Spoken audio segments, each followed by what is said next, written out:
Hey, what's up, guys? This is King Vox, and I'm going to be explaining the rules in each zone in Albion Online. So, you have four different zones. You have blue, you have yellow, you have red, and then you have black zones. Okay? In blue zones, there's no PvP whatsoever. So you're pretty much safe to run around and kill mobs as much as you want and farm as much as you want without any type of hassle whatsoever. But the downside is the lower the zone, the less experience and stuff that you get from that zone. So even if it's like a tier 5 blue zone, let's see if we can actually find one of those. Like, all right, well, we have some tier 4s here, right? So a blue tier 4 dungeon in this zone is going to give a lot less experience than a yellow. And a yellow is going to give a lot less experience than a red. And then a red's going to give a lot less experience than a black. Because of the danger that you face. So in blue, you face no danger. So it's kind of like Care Bear Land, right? So you barely get any experience or fame or whatever, because fame is experience in this game. Um, and yellow zones, you step up your game a little bit. Now in yellow zones, you can be PK'd, but you don't lose anything. You can only be knocked unconscious. So yellow zone is kind of like a dual area. Um, it's really not worth it to PvP in the yellow zone. But people do it every once in a while. It's just very rare. You're still kind of safe in yellow zones. Um, there's you really it's just a next level up of blue. I don't really understand why they have yellows in the game, to be honest with you. But people can harass you in yellow zones, but they can't take any of your stuff or anything like that. So in PKing people in yellow, it's just not worth it. You don't get anything. So now we go on to like the real game. And I know people are gonna be like the real game, but I don't want to lose anything. So here we have the red zones, right? In the red zones, you can PvP, right? And but you have to go hostile. So like as you can see here, this flag right now, I'm going hostile. And see how long it takes for a player to go hostile. This is what happens in a red zone. So once you go hostile, anybody in a zone can just beat the snack cakes off of you with no consequences whatsoever. Okay, so this means even though you can PvP in a red zone, and red zone is PvP friendly and rewards players for PvP, because if you can get killed in the red zone, right? So you in the red zone, it's some of them are safe and some of them are not. In red zones, what you typically have is a group of friends or a group of zergs running around hostile, and a red zone will tell you how many hostile people are on the map once you're on the map. Um, so people actually go and hunt these people down too. So you can actually, without a guild or anything like that, join one of those mass groups, because they do it a lot, where they just literally chase down newer players, and not just newer players on those zones, but it goes both ways. You know what I mean? There's a whole bunch of people out there hostile that are usually in a group, and if they're hostile out there by themselves, they get hunted down.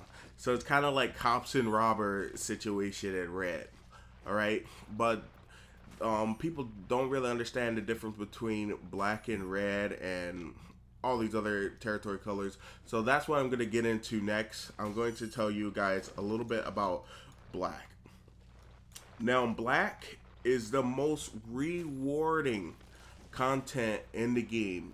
And as you can see, all the biggest clans and biggest guilds in the game stake in black. It's not to say that clans that aren't on black or whatever aren't like nice guilds and stuff like that or whatever, but typically they're not on the level to compete with a black guild. Black guilds understand communication, organization, and stuff like that. So when you're facing a guild that's been, being successful in a black zone, It's best just to not like want war with that guild, to be honest. Unless your guild's capable of staking in black zone. And all, as you can see, all the very top guilds right now are actually in the black zone and have multiple, you see this, multiple territories in the black zone. And what happens is they shut these places down. So like, you see how I showed you guys red, yellow, and blue? Well, guilds can have territories here, as you can see. Some guilds do, but the thing is, you can still run through these territories because it's yellow. What is this guy? What are they gonna do? They're gonna keep knocking you out. It's really not worth it. So you never really see anything like that going on. What happens is economy type guilds play here. Guilds that want to just do nothing but get rich. I wouldn't say that, you know, those people are getting more rich than the black guilds. The black guilds are top of the top. They're getting all the best everything. You know, the best fame, pretty much the best fame, you know, the best PvP rewards. When they kill people, they get everything.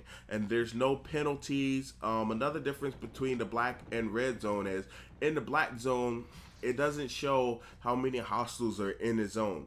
So pretty much when you go in a black zone, you don't know what's going on. And it doesn't show how many hostiles are in the area because everyone is hostile. Everybody is instantly flagged. When you go into the black zone, there's none of this waiting, and you know what I mean. And as you can see this right here, it says I'm hostile. Look how long it keeps you hostile, for like 15 minutes. So if you go in a red zone and you flag up on someone, what's going to happen is you're going to have to survive out there for 15 minutes. You're not going to be able to go to a city gate, but you can run through another zone. But people can just chase you down and kill you and take all your stuff. So flagging for a casual individual, like, you know, by yourself in the red zone is very dangerous. People will group up on you. You'll have like 20 people on your butt like real fast, and they can see how many hostiles on the map and they'll hunt you down. The way to be successful at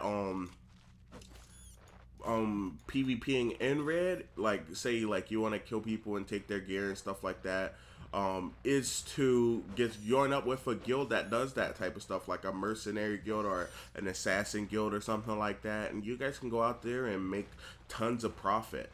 But solo PvP in this game, I mean, you can go around in the red looking for other players that flag, but if you flag, I'm telling you, the whole goddamn map's going to jump on you. It's not going to be nice.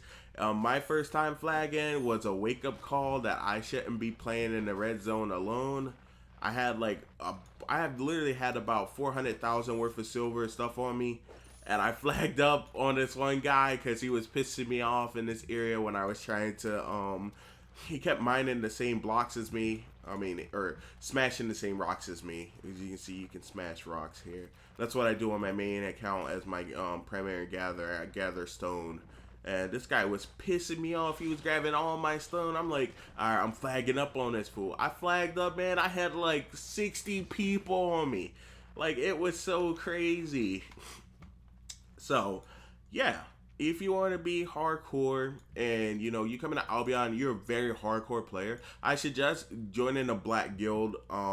Black guilds typically work in a manner where you gather one material starting out anyway, because it's the beginning and everybody wants to race to the top. You see all these guilds and stuff like that are just getting mass amounts of money and stuff like that and fame. Let me see, you can actually show their value. Oh, wait. Resource value. Okay. And as you can see, these are still the top guilds that have the top fame. All these guilds, every guild, I would say 11